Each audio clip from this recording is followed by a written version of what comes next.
is you can follow me on YouTube at The Rock Pile. You can always share my page as well. Go on Facebook, The Rock Pile, and you can catch me live here every Wednesday night.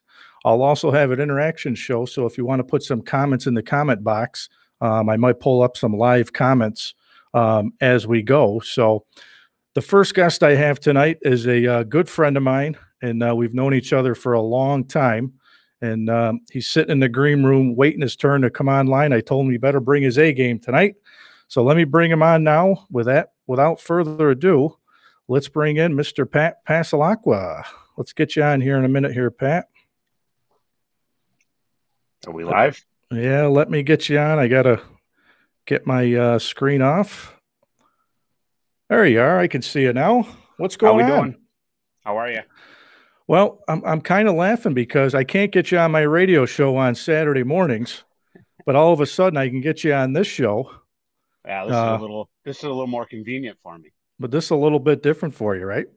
Yeah, that 9 o'clock in the morning stuff, that's pretty tough for me. Yeah, you know that. Oh, I know. Priorities.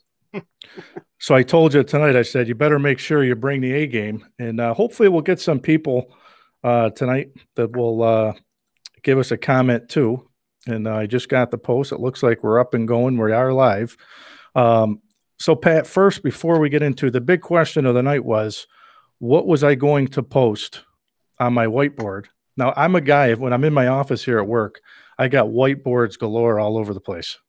I couldn't find a small whiteboard tonight. So I wrote it down on a sheet of paper. And let me show you what I had here. Nobody would have guessed it. I don't know if you could see it. Oh, yeah. Give me the ball back, coach. So we can hit on that after. Yeah, we'll definitely get into that. But first, let's talk about SR Sloan.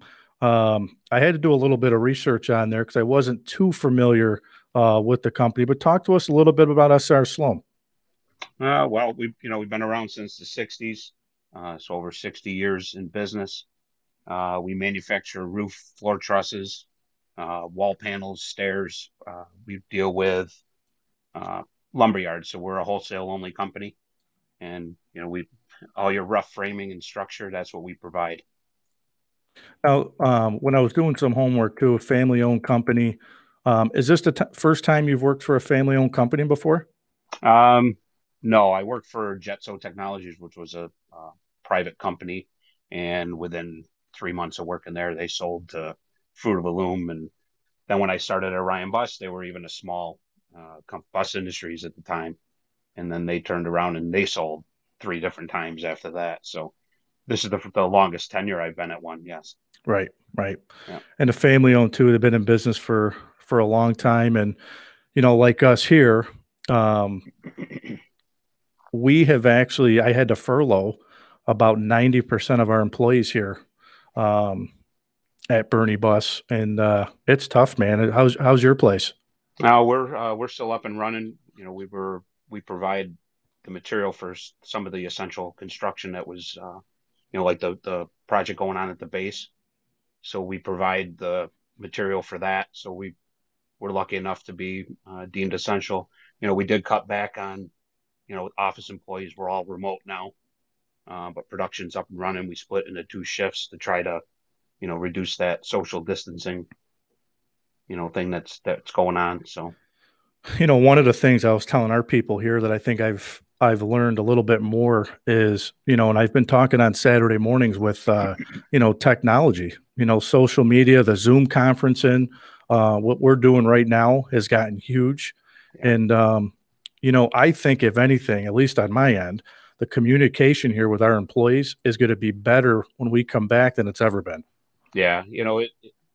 You definitely find out now what you can do remote or, do out of the office. You don't necessarily have to be in the office to do. We've come a long way.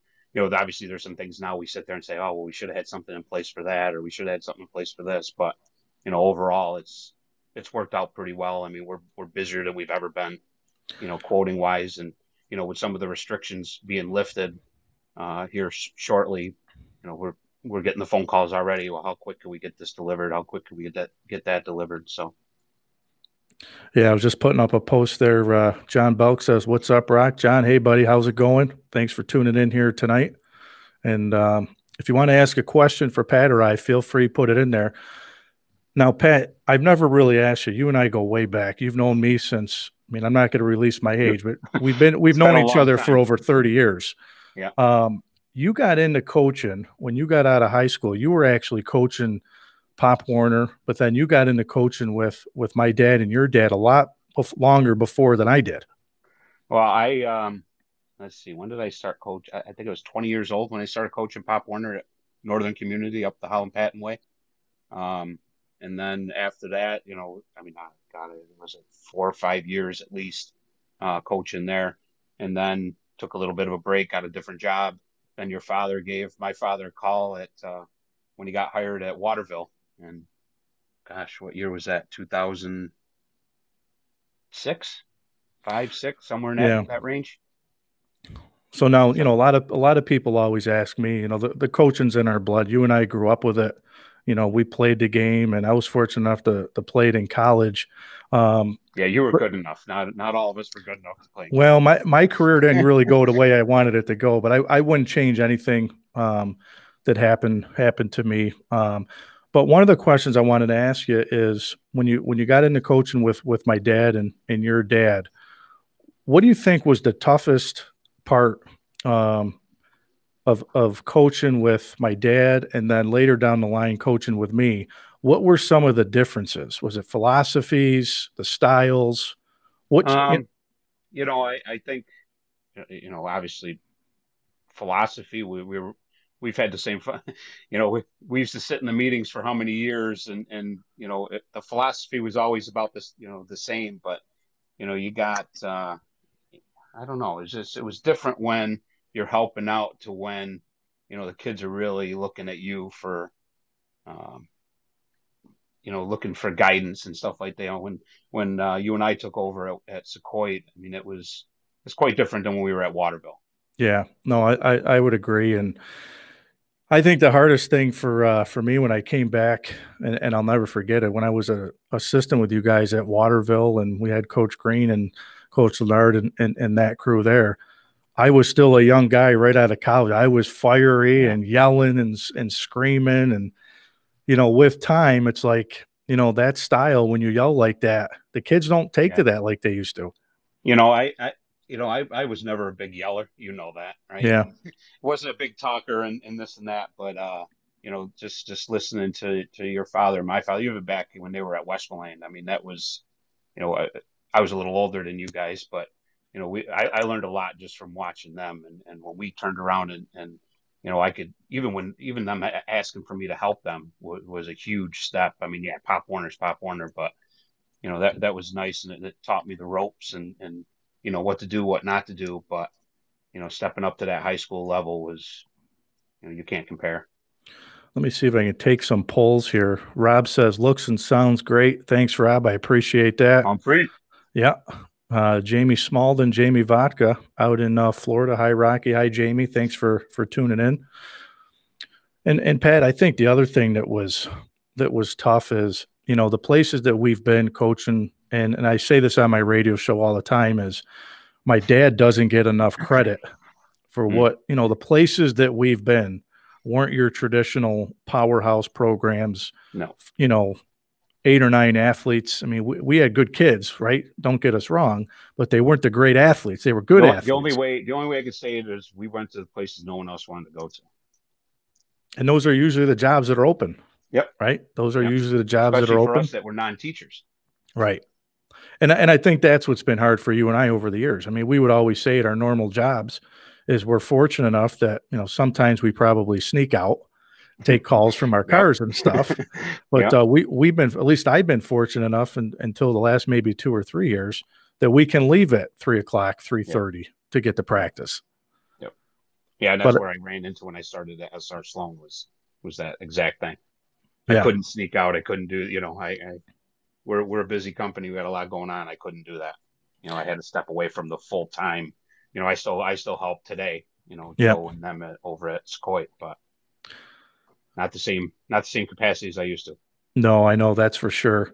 So what's something from coaching with we'll go with my dad first. Something that you might have learned from him, and then coaching with me your first year when I was the head coach. What'd you learn from me? What did I learn from you? I learned I had to hurry up and get the ball back, or I was never going to hear the end of it. It's funny you put that up there because that's that first year at Sequoia. I mean, how many times you tell me that over the headset? Well, I'll tell you what, I still go back to that Dodgeville win, and people have still said that's probably the biggest win that Sequoia's had in a long time. Yeah. And we went down to their place on senior day, and it was 13-0, and I'll never forget it. You had a big goal line stand. And as soon as we got the ball back, I think we were on our own 10 or 15-yard line. And I said, "Well, it was only 6-0 at the time." Yeah, I know. And they had the ball like I think first down at like the 10 or something going in to score. And I walked down there and I said, and out. "Coach, give me the ball back." And he said, "We just had a big goal line stand. Now you want the ball back again?" But that was huge. That was probably the biggest win, at least in my career. 3 plays later, O'Neill ran for what 60-something yards for the game sealer.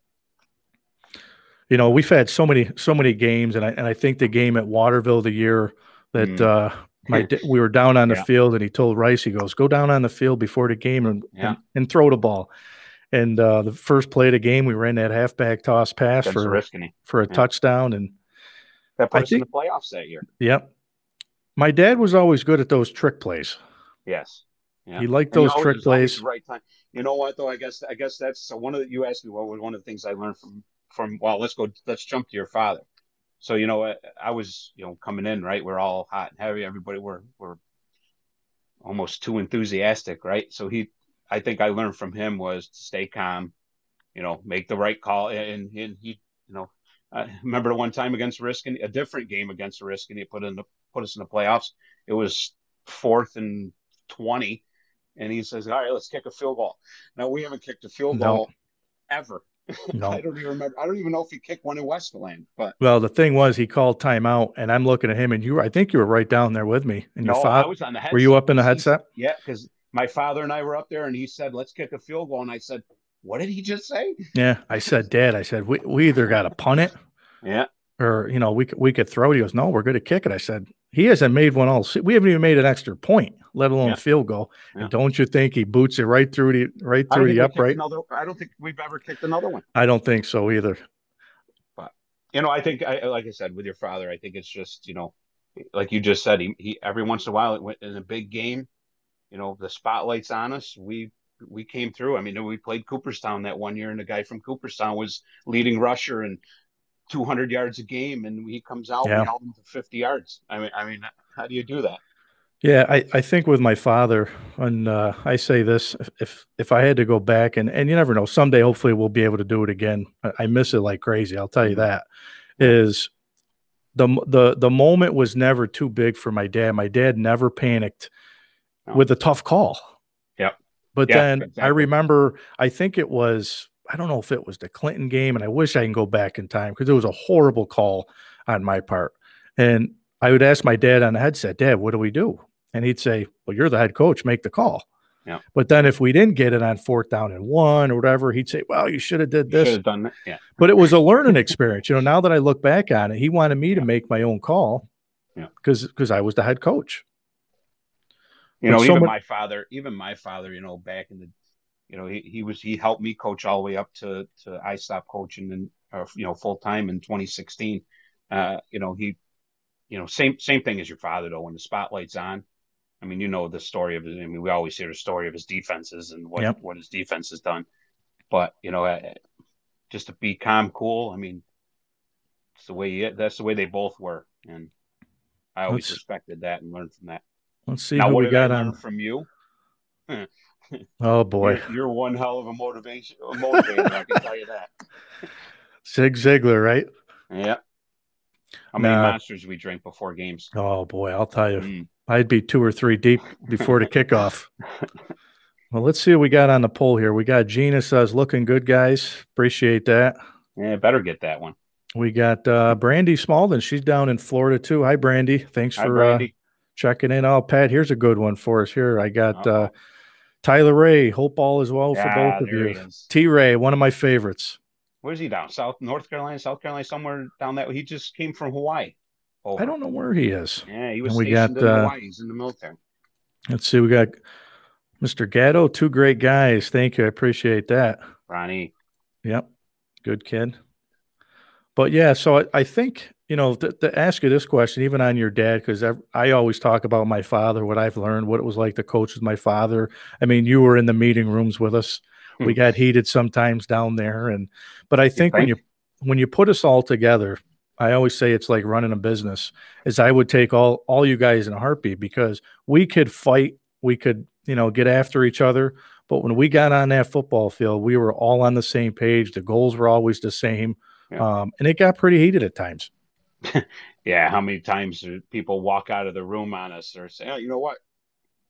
F it, you're the head coach, and walk out. I mean, but like you said, though, at the end of the day, when we left that room, or that room on a Sunday afternoon, we knew what we were doing on Monday morning, and we had a game plan and we put it in place. Yeah, and it's nice, because I say with my job now, and you're probably the same way, is you got to have good people around you in the right positions. I mean, if I was running late, I could trust that you guys were out there getting the kids ready, and we knew every step that one of us would take. We knew what we were going to do, and that helped on Friday nights, big time. Yeah, for sure, no doubt about it. And let's see, we got Lance Cyrus. I haven't talked to Lance in a while. What's up, guys? Hey, Lance, thanks for popping in. And then John Bilby says, sounds great. Good to see you guys. John, how you doing? John. I got the Pucks of Irish shirt on. I see it. Man, I missed the club. We got to get down to the club. I know. I was messaging them the other day, talking about that. We need to have a party or something when this is over with. Yeah, when we get back. Speaking of, you think we're going to get back? Oh, I don't know. I don't know. I think we're looking at a little ways yet before. And it depends on what media outlet you read and what article you find on the internet or video somebody posted, but who knows what's true, what's not true. So Dylan Hall, he says, good to see you, boys. Dylan was tough. He was one of my favorites. Yeah. Now, Gina's got a question here. She says, what do you want your players to think back, remember about you as their coach? You can answer that one first. That's a good one. I was going to say, I think the biggest thing for me is somebody that was always there for them. I mean, I still have players that message me or call me all the time from, years ago and back in the first years of coaching. You know what? Even back in Pop Warner days, I get the, hey, coach, and some people I don't even recognize who they are anymore. It was, 26 years ago since I've seen them. Yeah. Remember the one night we were out at the Matios, and then I'm looking at him saying, man, that kid looks familiar to me. I couldn't tell you who he is. Well, come to find out, it was a kid that played for me the year we went 8-0 in Pop Warner. And you said that too. You go, boy, I feel old. Yeah. And, I think that's just somebody that is there for them and will defend them, and no matter what. Yeah. I think for me, it's probably that. It's probably more just work hard. I mean, we were always the underdog in a lot of games that we played. I mean, I've been an underdog my whole life on the personal level. And we would never have told the kids that there wasn't a game or a team that we played. We didn't think we could win. And even though deep down, I mean, we knew behind the scenes, we had our hands full. Yeah. But we never gave that off with the kids. And I think the kids played hard for us. And like you said, now kids still say, hey, coach, they still remember the good times. And that's probably what I missed the most. I missed those Friday nights, the smell, the feel, just the whole atmosphere you miss. Yeah. Yeah. See, I still get a little of that, so I can't say that. Yeah. And let's see. Smitty says, Smitty here. Sounds great, gentlemen. Thanks, Smitty. Let's see if I think my dad's got a post up here. What's my dad say? You both were quick to learn. I was fortunate to have such quality young men on the staff. No, we appreciate that. We had good teachers. We did. Let's see. Mr. Gatto says, what was your favorite game you've coached in? Oof, that's a tough one. Oof. Mine's easy. I got two of them. Yeah, mine's pretty darn close to each other. So I'll say my first one is an easy one. My first year at Sequoia, well, we went up to Waterville Game Waterville. Game 2. The second one. And you know what, Ron? Coming off a loss to Frankfurt the week before. And we should have won that opening game that Yeah. year, our first year. But we went Yeah. down to Waterville with our team. I still say it. If we had that Waterville team, we win the Section 3 title and we make a deep run in the Yep. state No doubt. tournament. But we went down there with their stud team against us, and we beat them on their field. We gave my dad the game ball, and that one and probably the Dodgeville one are the two biggest ones that I can think of. No doubt. No doubt about it. But that Waterville game was special. That was Yeah, and I think that said it all at the end of the game when the kids came off the field for Waterville and they're crying and they came over and were hugging us. That's how you know you left a good last impression when those kids did that. That was awesome. So Donna and Jimmy Smalden, they're watching from sunny Florida. Hi, guys. Stay safe out there. Hey there. Yep. So, Pat, I guess I answered the question. The chat's working. Yes, it's working. I can see it. And I can see him too, so you're good. Yeah, I was worried about that. But how about one of the tougher challenges for you when you took over? For me, I had the health problems. I really didn't want to get out, but I had no choice. That first year for you is taking over the program. What were some of the challenges for you? Well, I think the biggest thing is not having the four of us together. I mean, Wayne helped us. Wayne's still helping him today. But when you go from having the four of us for however many years down to just me and my father and Wayne, I mean, that was it was tough. I mean, we're kind of making decisions and just on the fly, and it was my first year as being a full head coach, so it was a challenge. Yeah, and I would probably say my first year as well was a challenge with the stuff behind the scenes, and of course politics gets in the way. And Dylan Hall had a nice comment. He says, "I agree, boys. You guys had the team where you wanted them, and politics got in the way." It's sad because politics get in the way of everything. Oh, no matter where you are. No matter where you go, the business. I mean, politics in my job today, I'm sure your job, sometimes the politics get in the way. But I think my first year when I got the job at Sequoia, and I was appreciative, to Mr. Wheelock and for Doug Jones for giving me the opportunity. I wasn't a teacher. Coming in and basically bringing in, all you guys and a whole new group there with the kids, and, not having my dad with us. I mean, my dad was at every game. He was in the, obviously on Sundays for meetings and all that, but not having him there and having him watching us, my first year when we had a good team that first year. That was another group I wish we had, for a couple years. Yeah, for sure. They were a special group of kids, but people still ask me today. They said, when we talk about RFA and I don't ever knock you and I don't ever knock coaches. We'll never badmouth coaches. And when the RFA job came up and I went through that process, and I was disappointed that I didn't get that job. But deep down inside, when I look back now, and I still think there's something special about Class C and D football. Yeah, I don't know if it's just because you and I have been around the small schools for so long, but there's just something special about C and D football. Yeah. I think it's just you're talking 20, 30 kids at the most. It's most of them are small communities. I mean, the politics are politics, but, it doesn't seem to be, at least at the Sequoia level, it didn't seem to be that good. Like Ron and Doug were great. Yeah. Maybe some of the other schools in that level may have it. I don't know, but. And you always have one or two parents that are after you, but for the most part, we had good support there. The facilities were great. Facilities at Waterville were great. Yeah. No doubt. So let's see. Paul Kalicki has got a question here for us. Paul says, with all the social distancing protocols in effect, do you think we'll see high school football this year? I don't know.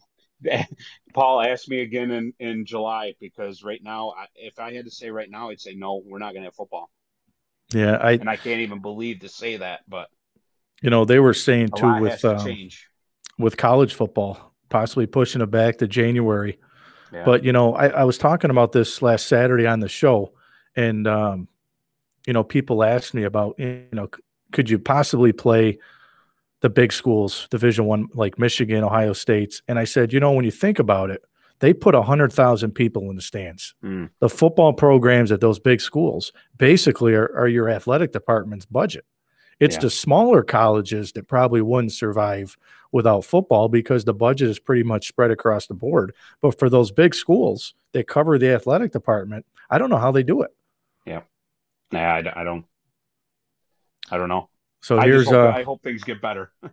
Pat, here's one of our favorites. Old Johnny says, you guys were a great fit and the right coaches to bring in. And I told John, I said, when this thing's over and done, we got to get a beer with him. Oh, yeah. We'll go meet up with him. He was great. He was awesome. Just a good guy. Loved Sequoia football. Loved football in general. Yeah, he did. But I still have his golf ball he gave me. I do too. Game 1. Yep. You got a few of them. I got one of them. Yep. I got them all in my drawer. Yeah. Eventually, when I hopefully redo one of my rooms, I can put up some stuff, put it down in the basement there in my bar. But I don't know. I don't know if we'll have high school football or not. You know, my son asked me numerous times. We just had Pop Warner signups tonight online. They weren't collecting any money. But I said, I don't think he's going to have baseball. I don't think my son's going to have Pop Warner this year. I mean, if you cancel spring sports, you can't put little kids out there. No. You know, I just don't see. Unfortunately, I think the summer's going to be I think you'll be able to be around like family. I think you'll be able to be around friends. I can't see bars and big gatherings opening. Well, what'd they say? Best cases, there's 3 phases. Best cases, 2 weeks for each one. Yeah. I mean, that's if there's no spikes in anything. So you're looking at 6 weeks from this week anyways, at a minimum. I guess it's still possible, but I don't know. Those phases are hurting us here in the transportation world because right now there's majority of the school districts aren't paying for transportation, which means we don't have any money, coming in. So we're battling with the state legislation, and everybody's waiting for Cuomo to see if they're going to give the state aid, funding for transportation. It's been an absolute nightmare all around for everybody. Yeah. But I don't know. I think it's a good question. I know Major League Baseball is talking about, doing some different things. I know the NBA. All your major sports will be back, and I think it'll start with no fans. I mean, hockey's already talking about starting up in, I think like July 1st or something like that.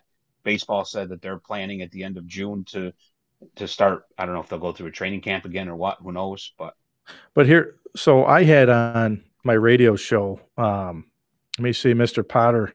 Let me see what he says. He's got a long one here, so I don't know if I can put it all the way up. Let me see. He says, let's see. Oh, it flashed off. When I look back on my high school memories, the first thing I think about is my boys and how much I enjoyed being coached by you guys.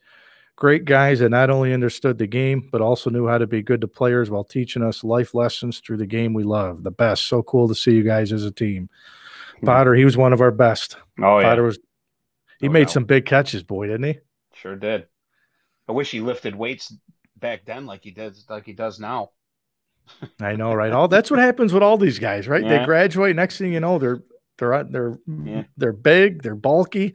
Yeah. Devin Clive, Coach Clive's son, I follow him still. He says we better have fall sports. Might surprise some people this year on the soccer field.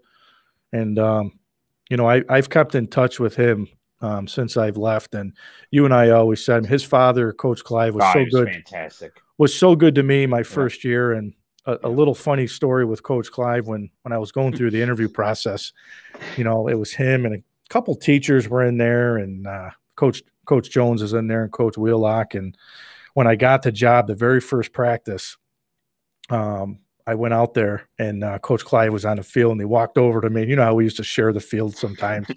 and I was talking to him, and he goes, "Hey, you ready?" I go, "Of course I'm ready. I've been ready for it." He goes, "Now you got to put your money where your mouth is." He's like, "You talked a good game." He goes, "Now put it to use out there." But he was another one, man. His practice styles were so different. I mean, you and I used to laugh and say, we look over and say, how the hell does he win as many games as he does? Yeah, but he was great with the kids. He loses one game a year. And then every year we talk to him. Every year we talk to me like, geez, see those girls? This one's an 8th grader. Yeah. This one's a 9th. He's like, he's got the whole team back every year, it seemed like. But great guy. And sure. His son's still coaching, and he's doing a good job. And I've kept in touch with him. So Devin, thanks, buddy, for chiming in. And Michelle too, Michelle Jensen. Hey guys, sounding awesome. Thanks, Michelle. Let's see this one. We got Benny. The fall wouldn't be the same There without he is. football. Benny was one of our Yeah, best. he's helping coach now with us too. Yeah, when I came to the Proud of Dodgeville that game kid. last year, you Oh yeah. guys had more coaches than the NFL guys. You had 15 coaches on the sideline. Yeah, we played a pretty good game against them. Benny was tough. Benny was a Oh yeah. tough kid. Good. Another one.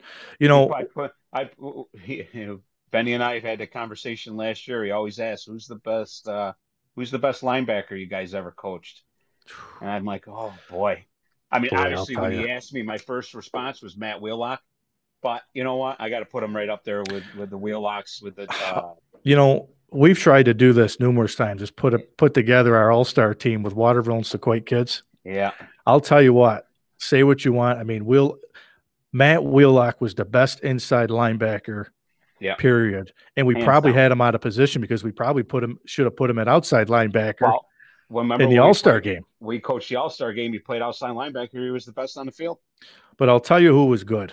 There's two guys that come to mind. And again, not taking anything away from any of our kids at either one of the schools. I know who you're gonna say. Who am I going to say? Tyler Jakeways and Kellogg. Kellogg was what, 5 foot, what? 3, 4. I don't even know. I mean, 100 and probably 40 pounds, was but I'll tell probably you the what. best outside linebacker. But then again, you look at some of the guys from Sequoia.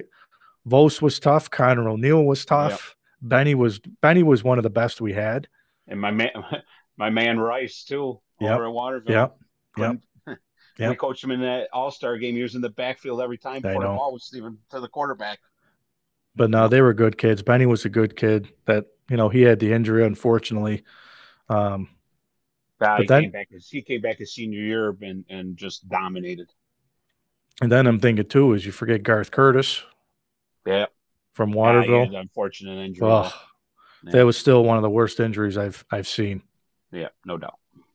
Let's see. Our guy Johnny Thomas got another post for us.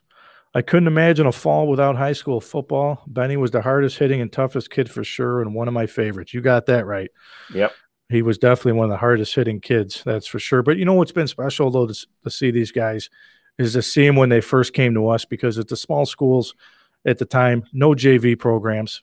Nope. You know, at all. They were either freshmen or coming off of modified football.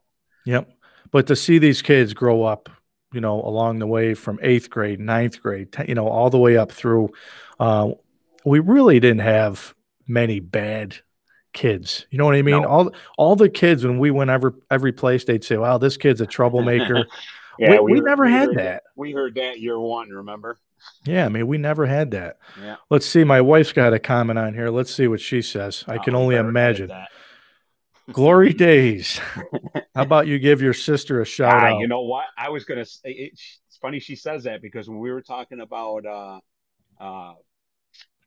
shoot, what were you just saying? We were talking about people always say, oh, I'm not, you know, we're not going to be that good. Coach Clive, your sister's the same way. We're not going to be that every good year. This year. She goes to the state finals. You know, how many sectional titles? 13, 14? You know what was always tough, though, for us? We've said this for a long time. Like, my sister's a teacher. She's right at Camden. Yeah. My sister's teams play all year round. In the wintertime, springtime, I mean, they play all over the place. She always plays a tough schedule. But when we're not teachers like you and I, we'd be at places 3, 4, 5 years, and then because of you and I, our job, our kids, yeah, we just couldn't put the time in. I still, to this day, when people ask me, why don't you just go volunteer coach or, you know, go part-time? I can't go 2 days a week. Yeah. I if I'm going to do it, I got to go 110%. I got to go all in. That's where I'm at now, is only a couple days a week. That's tough for me. I mean, It really is tough for me. I watch a lot of film, I can tell you that. You know, now my son's going to be 8, so my sister, I'm saying that because she put a post up, so let's see what she's got. Uh-oh. All right. Hers is long, so I can't put it all up. Let me see if I can get it on the screen here. All right. She says, Coach Evans always told me to say, when people ask how your team is going to look, you tell them we'll be competitive. I still always say that. She's right. She is right. Yeah. But my sister, I've said, my sister is the winningest coach in the family. I still say my dad's the best coach in the family, only because again, the places we've been have never been known for winning. If you put my dad on a Dodgeville or some of these programs that, the history behind it that always win, things would have been so much different. We've never had that luxury. No. So we'd win 3-4 games. And I still say this, and I don't know, you might have a different answer. I think the best coaching job, I'll say that we did, was the year we went 3-5 at Sequoia. Yeah. Yep. Because we started off the season 0-4. 6, didn't we? I think we won 3, didn't we? Was it 2-6? I think it was 3-5 because I thought we started 0-4. I mean, we were in that Class C league. We moved up to C. Yeah, we moved up to C. Played the 4 or 5 top 10 teams at the time. Yeah, we were, and we had all sophomores. So, Pat, here's another one of our favorite players here. I'll post it up and then I'll read the rest of it. Jesse Bowie. One of my favorites. You got to put him right up there too. I got a story for old Bowie. But he says to have both of your fathers coach me and turn our program completely around. It was an honor and privilege to play for you guys and have each one of you play a crucial role in turning Waterville football around. Miss you guys. Bowie, we miss you too, man. No doubt. You were one of the best, tough-nosed kid. I think that's the other thing, Pat. We had some tough kids, but they weren't big kids. No, I think it's just us coaching, our coaching style. They just gave everything they had no matter what.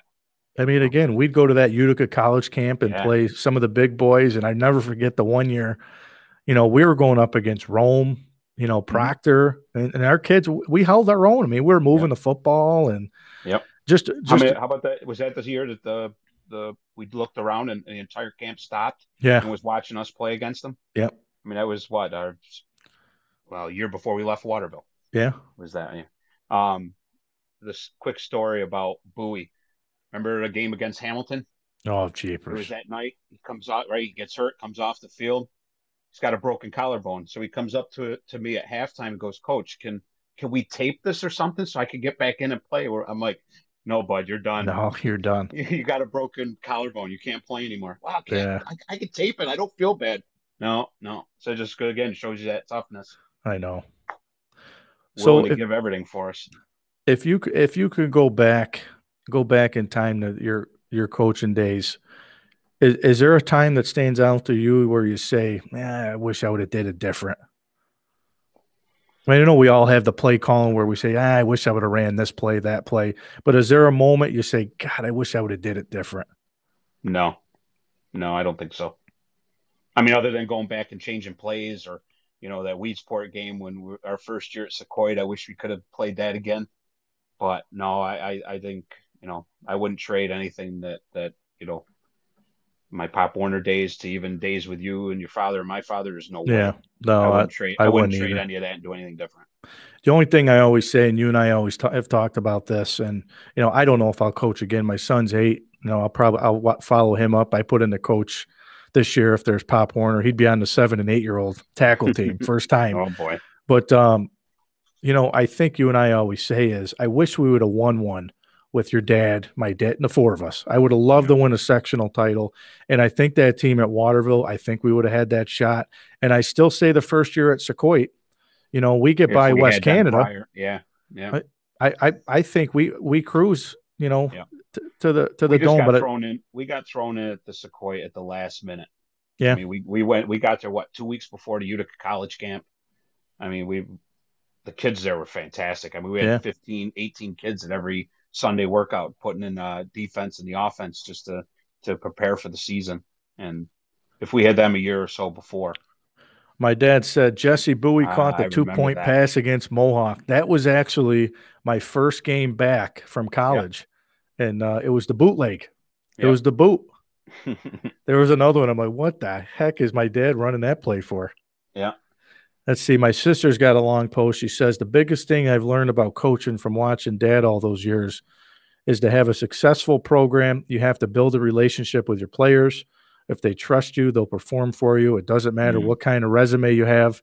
If you can't build a relationship with your team, you won't have success. Well, I say that in the real world, right? I mean, you're exact same in the real world. It's the exact same same thing. And, that's kind of what drives me nuts about certain things is, again, I was spoiled because we were always together, all of us.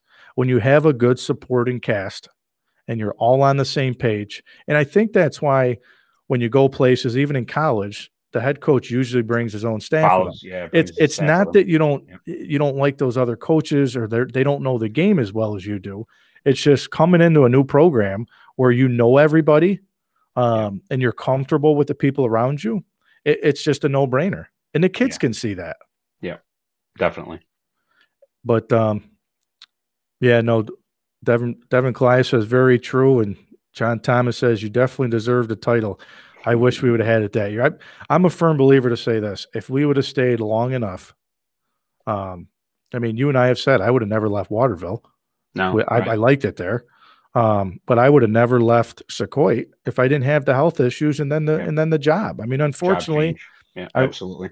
Every football season we said I'm in a new job, every That's year. Happened quite a bit for you.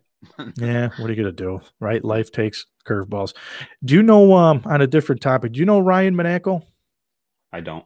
I got Ryan on next Wednesday night, and Ryan's actually works out at SPI Utica. He's a physical therapist, trainer, played some college soccer, but he's on the sidelines for Utica College football and is the medical person on staff, and he does a lot with concussions. And I want to ask him some things. And, this is one that I've been going back and forth on, and they changed Pop Warner this year if we have it. There's different age groups now. So now they have a Mighty Mites, which is just 7 and 8 year olds. Then they have like 9 and 10, 11 and 12. So the ages go on and up, because I was going back and forth saying, do I want to put my son that's 8 years old in pads to play tackle football? And at first, originally, before they changed this stuff, I said, I think 8 years old is too young to put a helmet on, especially if you got coaches that don't know what they're doing and they're just teaching kids off of YouTube. Yeah. But I want to ask him because he's dealt a lot with concussions. And, I've talked to Tom Islinski, who's with Jacksonville, Ryan Sidzik, who's been in the field too. But what's your thoughts? Would you put the young kids at that age in helmets? I wouldn't, not with all the concussion stuff nowadays. But you mentioned, you're talking about concussions. So with, I don't even know how to say it. It's a tough thing. I don't know if I would. We watched for years. I coach Pop Warner, so I kind of have a feeling of what it is. But you watch some of these other guys coach their kids in Pop Warner, and they're not learning the fundamentals. I don't know if putting a helmet on them, and everyone on here knows the old drill, right? You lay on your back with your helmets to each other, you get up and you hit each other. Bloody alley, wasn't it? You can't do that stuff nowadays. And that's all you see in practices are just kids running and tackling each other. It's like no, put your head on the side, keep your head in the back. Now you play it behind and you roll and you do that. Whatever that Seattle Seahawks, and you know what? This is where I say this, because I've volunteered the last couple of years in flag football. Is I don't knock those guys because they're volunteer coaches. They don't know the game. They should have some sort of. We had to go through how many hours of training. Oh, I know. And, you do have to take an online course. It's all video. It's like a 15, 20-minute course. But nowadays with YouTube, you see a lot of these coaches going on and they'll type in defensive back drills. Yeah. And all drills come up. So they're not really teaching the kids because they don't really know, the game. But you can't knock them because they're volunteer coaches. Right. No, absolutely. So I reached out this week and said that I would help coach, my son's team if they needed coaches. And the guy who's the director of, Pop Warner responded back and said, okay, well, I'll take your name down and I'll have to see, qualifications and all that. And I just kind of chuckled. I said, this guy really serious that he's got to look at my qualifications to see if I can coach 7 and 8 year olds. Yeah. But let's see. Devin Clive says the old school coaches, not many that can do it these days. Too many coaches out there coach for a paycheck. Amen to that, coach. That is a definite truth to that. Potter says, looking back on it now, what you guys think about our senior year? when they dropped Westmoreland down to D after they just won the C title. Always thought that that was quite a hurdle to go deep. Of course, Garth getting hurt was brutal on us all. We were 4-0. Yeah. We started the season 4-0 going into Wow. that. We wasn't that was that the year we lost to Oriskany on the mud when mysteriously the mud field. But Yep. that following week we went to Westmoreland. That's right, and we should Yep. have. I don't So know. we started Should have off been a little different. 4-0, and yep. Yeah, it should have been a little different. Let's see. We got more takes here. My dad says that's why I had our varsity players put on a clinic for Pop Warner. Yep. That was always a good idea. And you see some more high schools doing that now. Secoit does that now. Joe does that. He has a thing for Pop Warner every year. Yeah, no, I think that's great. We used to do that, but Yep. we used to just do cones, just basic stuff to just get the kids, running around and all that. But yeah, I don't know. I mean, I'm going to put them in there and see what happens. But again, I don't think we have football this year, at least from Pop Warner standpoint. And I reached out and talked to John Rathman too at Section 3. I tried to get him on my show for Saturday morning, and everybody right now is still up in the air. Yeah. If you don't have college football, you're not going to have high school football. Oh no. Your NFL and your college have got to play it, or you might as well forget it for high school. Yeah, I mean, I just don't see it happening. No. But so look at this. I mean, you may see it on a state level. I mean, New York State will not. No, I don't think so. But your Texases, some of these other states may have a high school football even without a college. But I just don't see. I mean, New York's one of the strictest ones when it comes to that. I don't. We'll be hard pressed to have it. So how about this one? So here's one for you. For a young, I say young. I mean, I don't like to think of myself as I still think I'm young. I can't run the routes anymore like I used to on the practice field. But for young coaches coming in, looking to get into coaching, could be any sport, what advice you give them? Tone it down a notch. Listen to your players. Don't make it all about football. One of the biggest things we always said was, we get when we broke it down at the end of a practice or end of the game, what was the majority of the time? It was 1, 2, 3 family. Yeah. I mean, that was just build that camaraderie and just, tone it down. Yeah, no, I would agree with that. And I would also say be yourself. Too many times, growing up I grew up with, Joe Paterno. My dad loved Joe Paterno, Vince Lombardi, where I went to college. Coaches that have been big in my family that we followed. And you want to try to emulate those guys. You want to try to give the locker room speech like those guys and the motivation. I think you got to stay true to yourself of who you are. And I really think, like you said, most of our teams, we might not have started off as one group, but midway through the season, something during the season, whether it was a play, you could see a change. And I think what was so special about the way we did things was no matter what the score was, no matter if we were 0-5, we were 1-5, we always coached hard in practice and we always coach hard in the games. We were never out of a game when we were on the field. No. And even some of my, and I'm sure you'll agree, favorite coaches, they do that. I mean, Herb Hand that you've had on your show before. I mean, I just watched a thing. He's cooking. Yeah, I saw that. With one of his players. So it's, building that family atmosphere and, the James Franklins and people like that, I mean, that's huge. I mean, there's more to it than just football. I played for some tough coaches, boy. I know you had some coaches over at Holland Patton, but man, I'll tell you, I played for some brutal, all the way up. I had some good ones though, boy. I mean, my whole high school was Dave Langone. Yeah. I mean, Ron Gatto, his father was a coach there. Yeah. Jim Bird, who's been there for, oh God, how long? The whole time. He was still coaching even a few years ago before he retired. Yeah, so. I mean, that's what I try telling a lot of the kids here because they don't know. I mean, we played for some legendary coaches. I mean, I was spoiled at our fate to play for Tom Hoke and Coach Bruce and Tom Islinski and Coach Ryan. And baseball. I played for Coach Evans, and I always to this day say that the best coach that I probably had was Coach Bruce.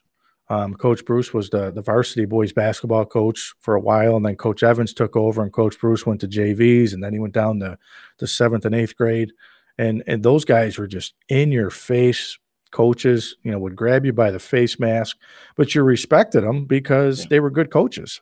Yep. And a lot of those coaches, I mean, Coach Shane in Whitesboro, who can't do that nowadays, who retired now, and those days are gone. And then when I went to college, Dave Clausen, who's at Wake Forest, I got Coach Clausen on my Saturday morning show this week. He was an in-your-face guy, man. Those guys didn't deal with, the BS and all that. They were just tough, hard-nosed coaches, and I think that was what was special with us is we were the hard-nosed. At least, I was, but then we could joke with the kids. Yeah. It was when it was go time and it was game time, the joking's put aside, guys. It's time to punch in and time to, time to go to work. They knew it. They knew when it was serious time and when it wasn't. So John Thomas says, my favorite story to tell about you guys still is sitting in the stands at RFA Stadium, watching a sectional game and had no idea who you were. And a year later, you came to Secoit. And he said, crazy how friendship started. I remember we talked football with him the whole time. Yeah. I remember who we were watching. It was Dodgeville and somebody playing in the sectional playoffs. Yeah. It might have been West Canada. Could be. Yeah. Sat right next to him. Yeah. He was great. Once we get out, we keep saying we got to have a night and tell all the players from Waterville and Secoit that we can get a hold of. Create the event on Facebook. We just got to create the event on Facebook. Let's pick a Saturday night. Let's go meet somewhere. We'll Uber, Lyft, or whatever, and we'll do it. Way overdue for that. Oh, we have to. Almost a reunion. So what do you think of this rock pile idea I got? You think it's a good idea? Oh, I love it. I love it. Now, I can even be on the show a little bit more than once. Well, I'll tell you what's going to be really cool is I'm really excited to talk to, to different people. I'm excited to talk to Ryan next week, and you just hear different perspectives, outside of the sports world, but how it ties into sports. But I'm excited because if we get in the football season, we can do a panel interview on here. We can do some different things, and there's a lot of good stories out there. That those stories need to be heard. We need more good things out there. I'm excited. Yeah, I like it. I mean, you and I have talked. I really like the idea of not just sports. Yeah. I agree. Broaden that out and restaurants to whatever, auto dealers or sales or non-for-profits or anything like that. You come on, tell your story. John Thomas says he thinks it was Dodgeville and Weedsport. That sounds familiar. Could be. I know it was Dodgeville for sure. I got to give the stat man a shout out. We got to give our buddy Eric Coleman. I thought for sure he'd be messaging in. He might be working. I'm not sure what his hours are at work, but I haven't talked to him too much here lately because of his hours and this whole distance thing. He hasn't been in the station on Saturday mornings. No. But how many good stories do we have? We have about 5 minutes, and I got to wrap it up. But how many great stories with him do we have? We could have a whole hour just telling stories about that. Yeah, I did get a message. What was it? 2 weeks ago? A picture of the Shire. I did. Yeah. He's by himself, but that he's just one that we just joke and joke. Let me see what my dad's put a comment. Mr. Gatto says, great show. Thanks, buddy. I appreciate that. Devin says, great show, Rock. Good to hear a familiar voice. My dad says, Coach Little P, if you were on my coaching staff, the beard would have to go. All right. I would make an exception for that.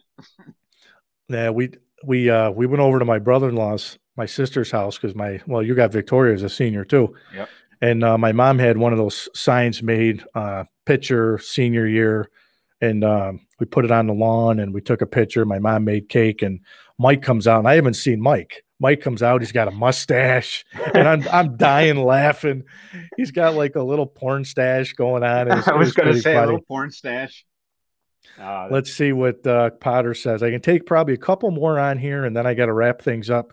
Potter says, always thought it was cool how your first year at Waterville, most of the teams anywhere were pounding the ball. everywhere we went, run, run, run. Also, a lot of running, and you broke in with that spread offense with the Florida special and the trips. Yeah. Man, at the time, we thought we were the coolest offense around. Was so glad you guys thought of that outside. I'll tell you what, that's the best offense we had that year. No doubt. Yeah, no doubt. That was the year. It was the first year after we made Donnie the starting quarterback. Oh, yeah. Yeah. Let's see. We got John Thomas says the playoff beard. My cousin, Coach Rico, says maybe 1 week on sports and music. Coach, if you're just listening, next week I actually have Ryan Minako, who's a physical therapist trainer at SPI Utica. So this show is not always going to be sports related. There'll be a lot of businesses, some different topics. Just thought we'd break it open tonight with Pat on the show to get us through the test run and see how it is. Rob says, great form. Keep it up, Brock. Thanks, Rob. I appreciate that. But yeah, man, so we'll have to do this thing again. It was definitely fun. And no doubt. We can talk all night about we haven't even scratched the surface of stories. No, we can talk for a long time, but when this distancing thing gets done, we got to get back down to the club. We'll have to get out, have a few beers, and hopefully we can get a night out sometime soon. No doubt. Let me know. All right, brother. I'll talk to you. I'll message you later. I appreciate you coming on. All right. See ya. All right, man. You got it. So I appreciate everybody tonight tuning in to the first edition of the Rock Pile. I want to make sure I thank Pat for coming on tonight with me in the first show, and it was great talking with him, catching up with Pat. We got a lot of stories, as he said. We can talk for a long time about numerous things. Next week, I can't wait to talk to Ryan Minako. He's a physical therapist trainer at SPI Utica. Certified strength and conditioning specialist as well, deals a lot with concussions, rehabbing not just high school athletes, college athletes, professional athletes, and more. So I'm excited to talk to him next week, same time, Wednesday night at 8 o'clock. And then the following week, I'll be talking to Jacqueline Davidson of Sweat, talk about the business there. Great business she's got. It's booming. You see it all over Facebook. So I'm excited to see how she got started and see how Ryan got started as well. So on behalf of my show tonight, on behalf of myself and Pat for tuning in tonight, I appreciate it. Make sure to tune in Saturday morning on WKAL Talk Radio 1450 from 9 to 11, as I'll talk to Wake Forest head football coach Dave Clausen at 9:30, and then I'll talk to Coach Stockwell, the head men's basketball coach at Hamilton College. Have a good night, everybody. Stay safe.